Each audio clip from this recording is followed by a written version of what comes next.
शैलपुत्री के 24 गुरु बताए जाते हैं और उस 24 गुरु में एक गुरु मौत की याद लिखा हुआ है।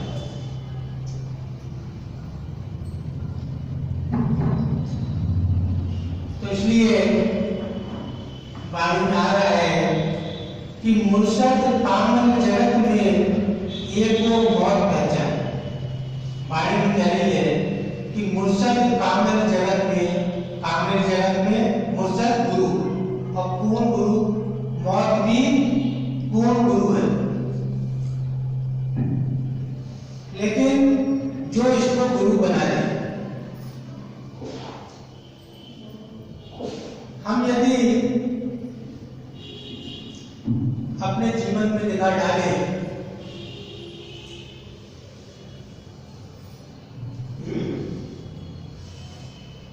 तो सब जानते हैं कि मृत्यु जीवन का सबसे बड़ा सत्य है। लेकिन जब भी कभी किसी के जीवन में मृत्यु की बात आती है तो या तो उससे बह खाते हैं और या फिर उसको टालने का प्रयास करते हैं कि किसी तरह कोई ऐसा प्रयास हो ताकि ये मृत्यु टल जाए। और इतनी बात हम सब जानते हैं कि कभी किसी का ये प्रयास सार्थक नहीं हुआ।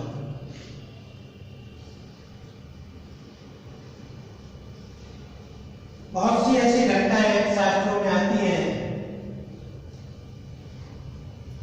कि किसी महिला के परिवार में किसी व्यक्ति की मृत्यु हो गई और वो उसके गम में बहुत व्याकुल होकर घूम रही थी। किसी संत के पास पहुंची और उनसे प्रार्थना की। उसने अपनी उनके आगे दुख का कारण रखा कि संत को बताया कि ऐसा ऐसा मेरे परिवार में हो गया। उसको किसी प्रकार धीरज नहीं आता था। तो ऐसा कोई उपाय बताइए ताकि उसका दुख दूर हो सके। तब कहते हैं उस संत ने कहा कि आप किसी ऐसे परिवार में जाइए और वहां से एक वस्त्र लेकर आइए जहां पर कभी किसी की मृत्यु ना हो। क्योंकि दुख में व्यक्ति की सोचने समझने की शक्ति भी खत्म हो जाती है, कम हो जाती है।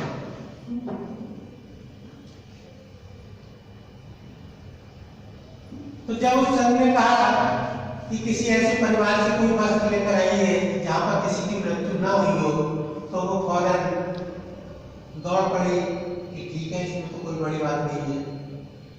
और वो जब पहले घर में गई तब वहां पर कहा कि एक वस्त्र चाहिए, लेकिन आपके परिवार में किसी की मृत्यु तो नहीं हुई।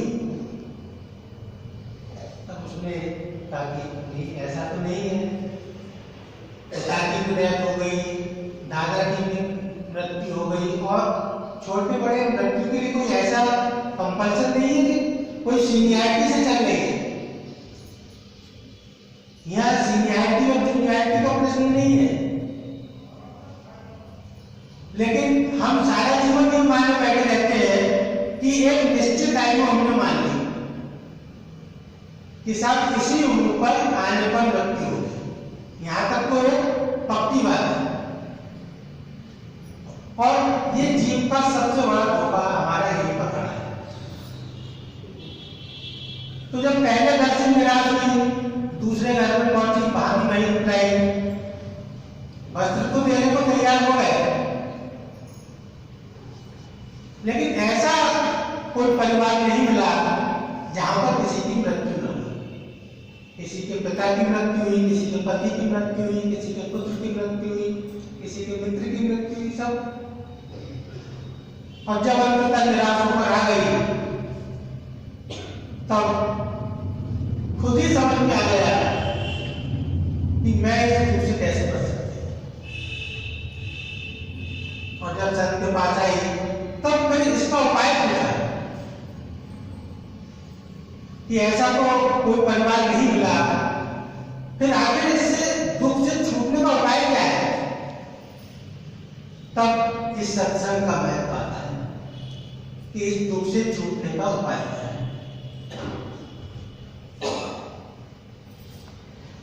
तो बाणी कहती है, संत कबीर ने लिखा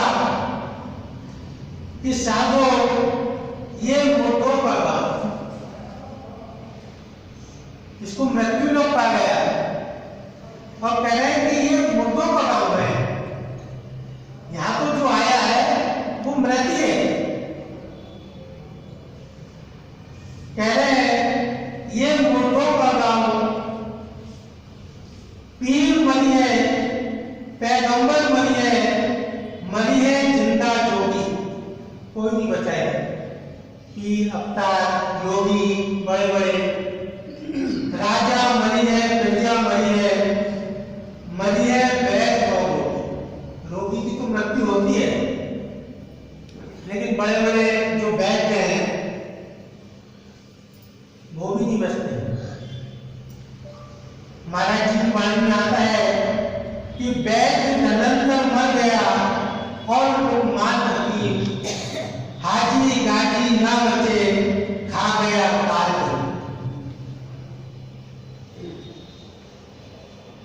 जब किसी की मृत्यु हो जाती है तो हम बड़े दोषारोपण करते हैं कि शायद वहां ले आके सब बच जाता, शायद ये दवा मिल जाती सब बच जाता, इस व्यक्ति के पास साधन नहीं था तब मृत्यु हो गई। तो बड़े बड़े साधन संपन्न देख लीजिए संसार में, क्या सब साधन संपन्न आज बचे हुए हैं।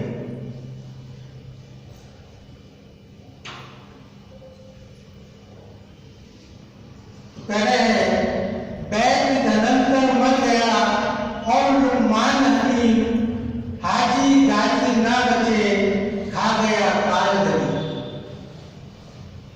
इसलिए कह रहे हैं कि राजा मरी है, प्रजा मरी है, मरी है वैद्य और रोगी, पीर मरी है, पैगंबर मरी है, मरी है जिंदा जोगी।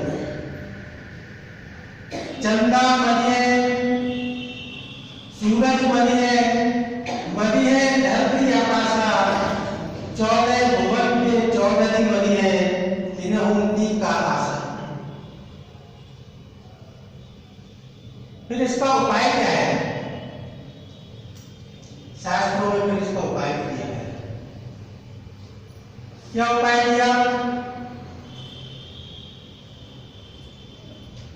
राजा परीक्षित की कथा आती है।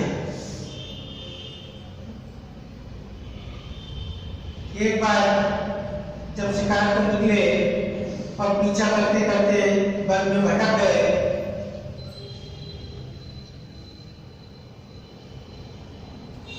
एक आश्रम में पहुंचे। वहां पर एक संत योगी अपनी समाधि में स्थित थे।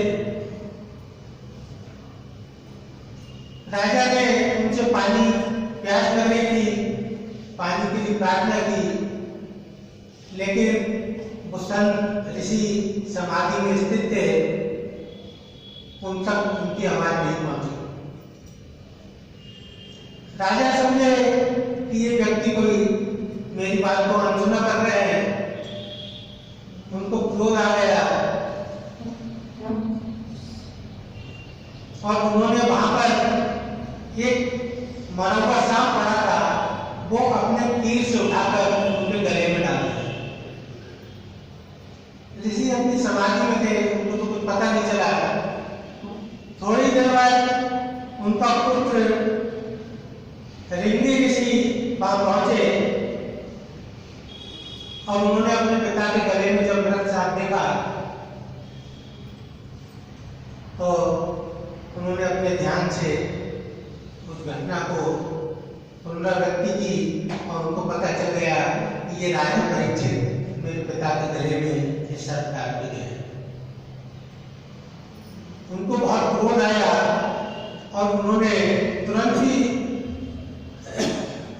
जल का आचमन करके उनको श्राप दिया कि 1 हफ्ते के भीतर इस राजा को यही सर्प काटेगा और उसकी मृत्यु हो जाएगी।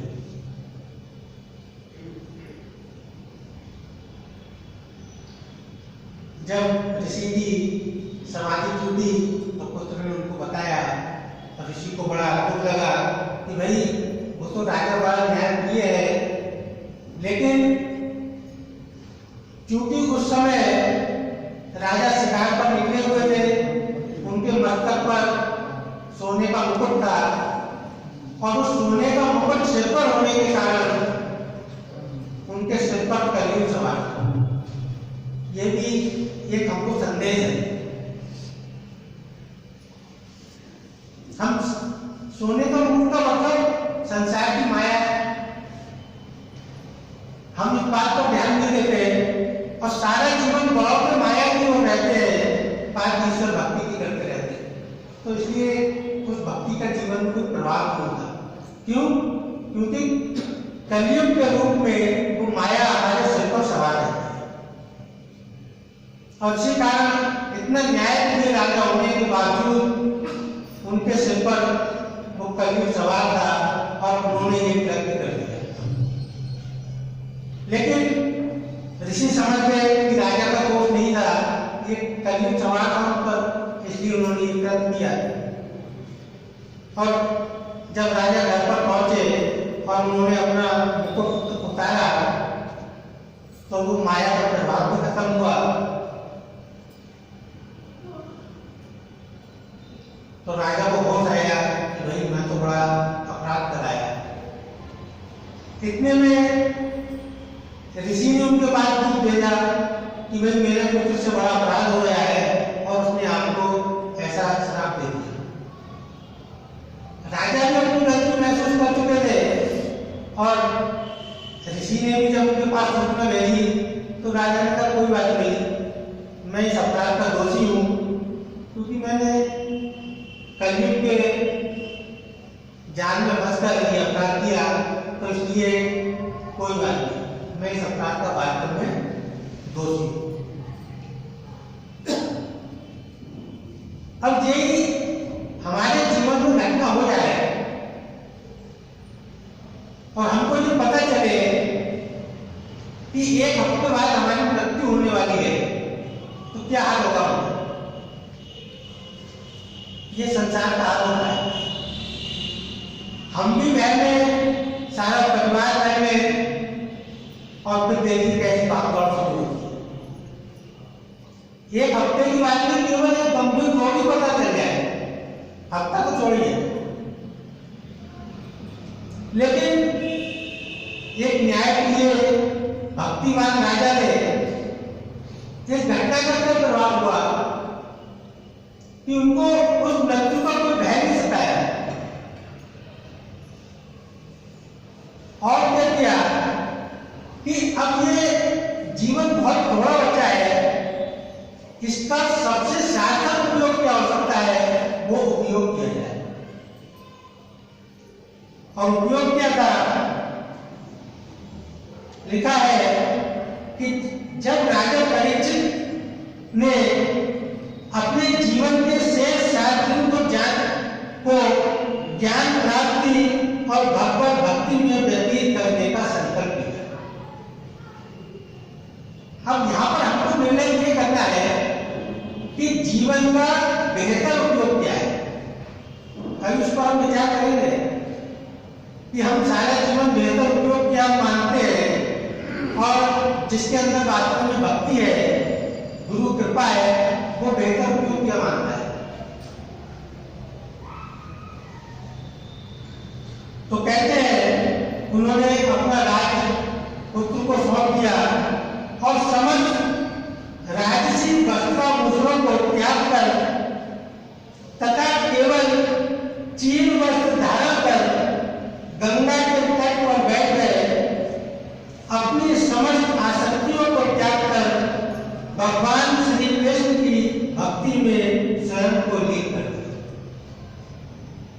मौत को टालने का प्रयास नहीं किया जब पता चल गया। अब बेहतर जीवन क्या है ये हम जीवन का समझते नहीं, और एक बहुत बड़ा धोखा हमको रहता है।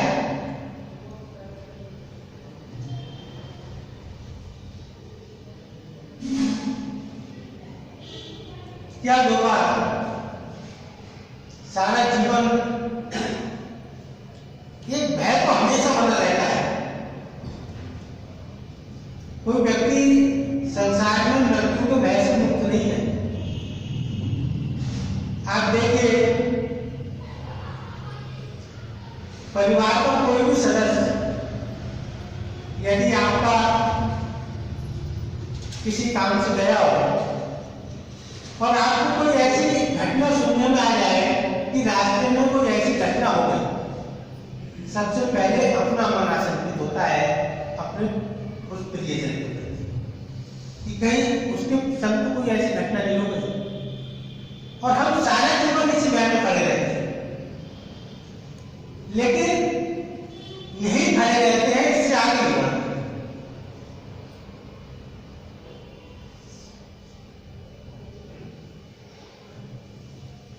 दूसरी बात क्या होती है,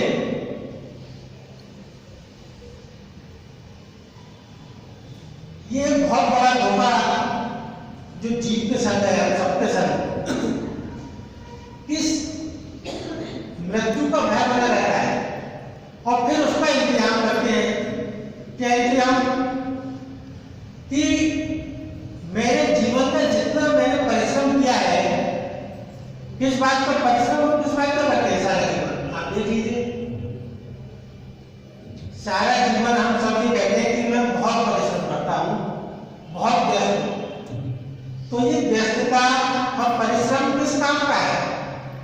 या तो अपनी देह पोषण का, या परिवार के लिए, परिवार के देह पोषण का, और इससे बड़ा कोई काम करना तो बताइए।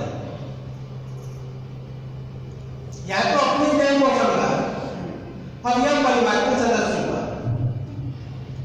और पोषण और प्लस एक भय ये रहता है कि इनके लिए अधिक से अधिक संसार के वस्तुओं का संग्रह करते हैं।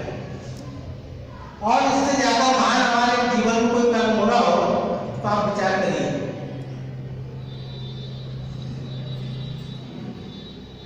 और उनके लिए, अपने और परिवार के लिए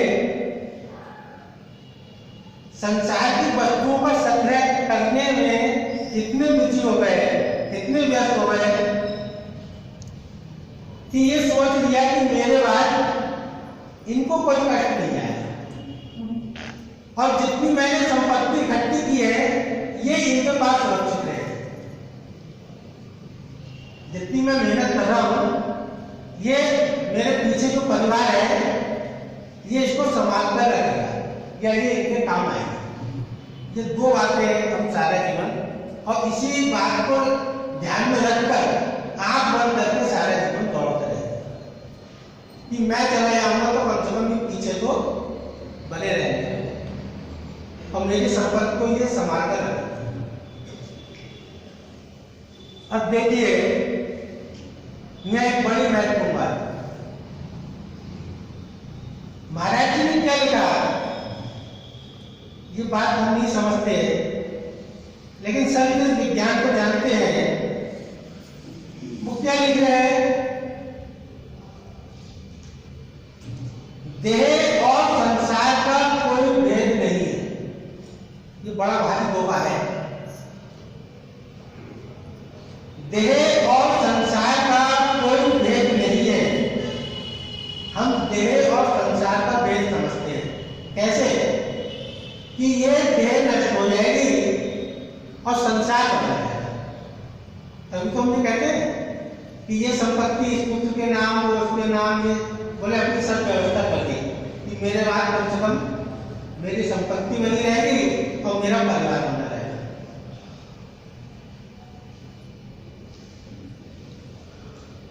तो कह रहे हैं देह और संसार का कोई भेद नहीं है, यानी देह धारण करने से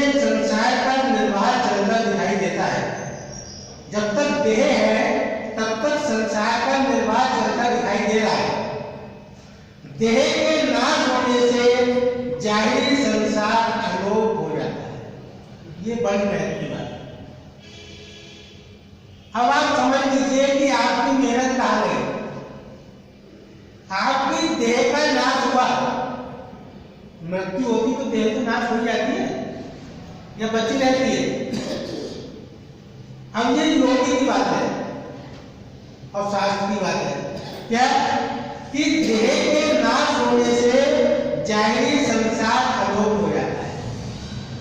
जब देह खत्म होगी तो ये संसार भी खत्म हो जाएगा। और हम क्या समझ रहे हैं कि मेरी मृत्यु के बाद मेरा परिवार बना रहेगा और मेरा जो मैंने सारा इस देह में इकट्ठा किया है ये भी एडिटिव बना रहेगा। और सत्पुरुष क्या कह रहे हैं कि देह के नाश होने पर जाहिरी संसार अलोप हो जाता है। अब आप इसका तुम ही लगा सकते हैं कि जब देह नाश हो रही है तो संसार भी अलोप हो गया।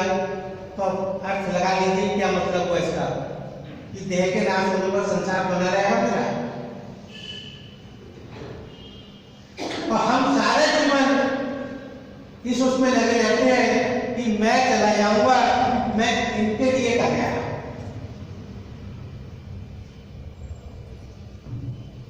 देह के नाश होने से जाहिरी संसार अलोप हो जाता है। देह और संसार का एक ही रूप है। देह करके संसार है, असलियत में संसार कोई चीज नहीं है। ये बात हमको कब समझ में आएगी? और यही बात हमको समझ में नहीं आती है, इसीलिए सारा जीवन हमारे संसार की दौड़ खत्म नहीं होती।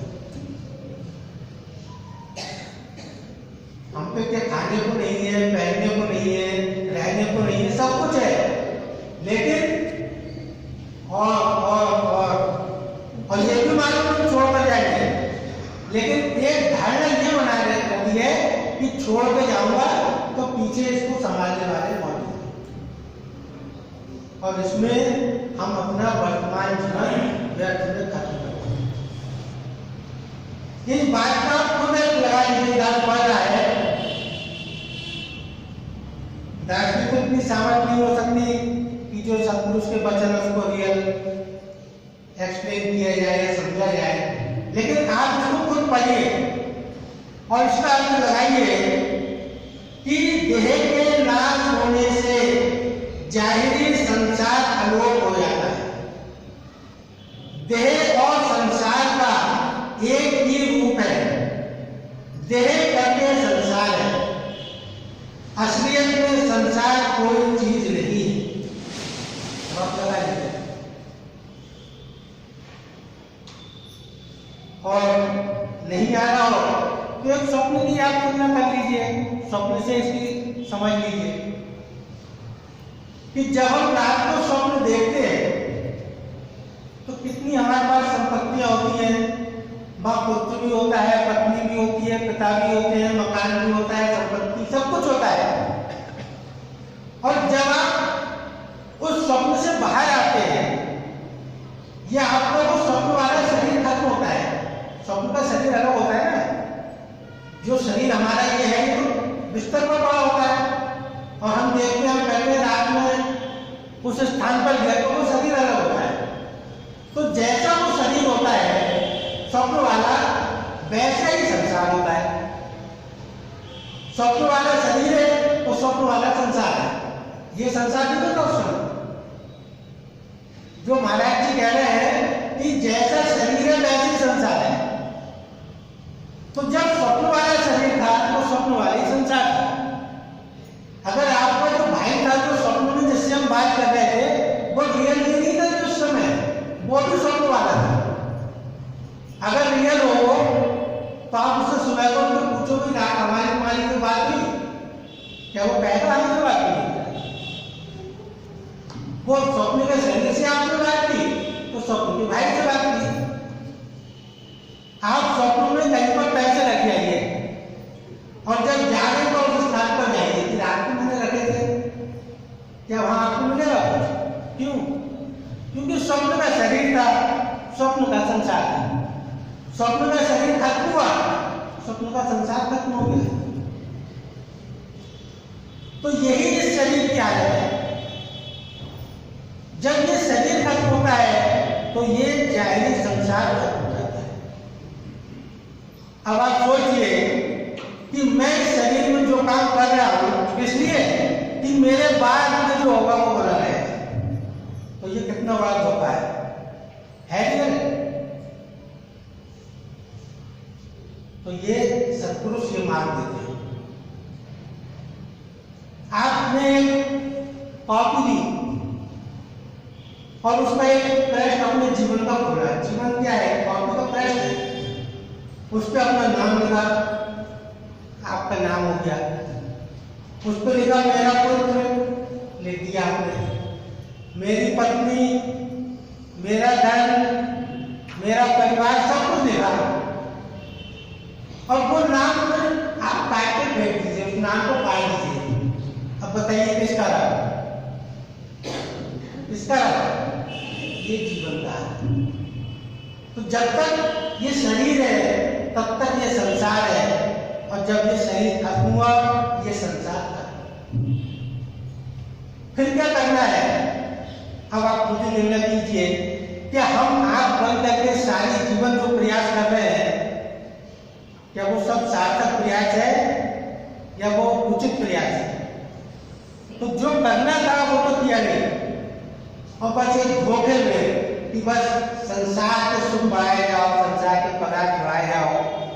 ये मालूम है मैं छोड़कर चला जाऊंगा, लेकिन किसके लिए बढ़ाए जाओ?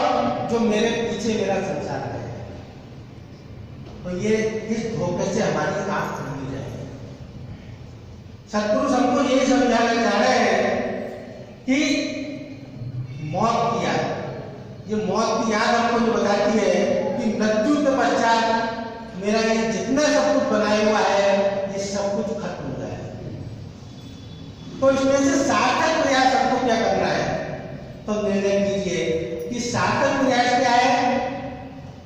जो मेरा आज है वो कल भी बना रहे, वो मेरा सार्थक प्रयास है।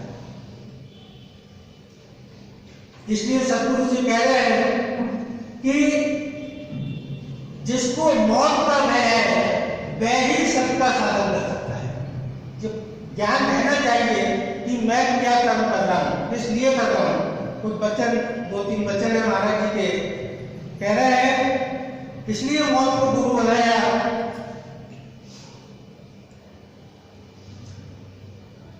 सबका सबक अंदर से कुदरत खुद दे रही है, मगर जहालत से पता नहीं लगता। जहालत यही है जिसमें हम जी रहे हैं बगैर विचार के। जिसको मौत का खौफ है वह ही सबका साधन कर सकता है। सब मजहबों का मिशन सबकी तलाश है।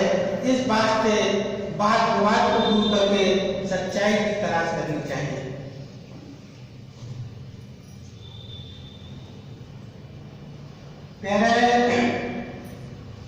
भय से ही मन सत्परायण होता है। इस बात से मौत का भय या ईश्वर का भय मानुष के वास्ते होना लाजमी है। ऐसे भय की गणता से ही भाव पैदा होता है, यानी अपनी जीवन उन्नति का विचार प्रकट होता है, और भाव से भक्ति और भक्ति से निर्मल प्रेम प्राप्त होता है। यही गणता मानसिक शांति के देने वाली है। ऐसा निश्चय होना चाहिए। इसके उलट जिसका मन अति मत को धारण किए हुए रहता है और विकारों से डरता बिल्कुल नहीं है, उतना वह मानव दुराचारी और पतित कर्मों में अपने आप को नीति जलाता रहता है और परम दुखी रहता है। जिस समय ये वास्तव में सद्विचार हमारे अंदर बैठता है, तब जिसको सत्पुरुष कह रहे हैं जहालत से छूटना, तब फिर वास्तव में हम ऐसी जहालत से छूट पाते हैं और जो वास्तव में कर्म करना चाहिए, जो सत्कर्म करना चाहिए, उस सत्कर्म को सही रूप में तभी धारण कर सकते हैं जब ये वास्तव में जो सत्पुरुष हमको बताना चाह रहे हैं, ये बात हमारे अंदर बैठ जानी चाहिए। जो सत्पुरुष कह रहे हैं कि जाहिर देह के नाश होने पर जाहिर संसार लोप हो जाता है। इस बात को हम हमको निरंतर विचार करना चाहिए और उसके बाद हम संसार का कर्म करके देखें कि वास्तव में मेरा ये कर्म सार्थक है या निरंतर है। तब हमको अपनी सही स्थिति का पता चलेगा और हम सतमार्ग को धारण कर पाएंगे। ओम नमः सत्यम।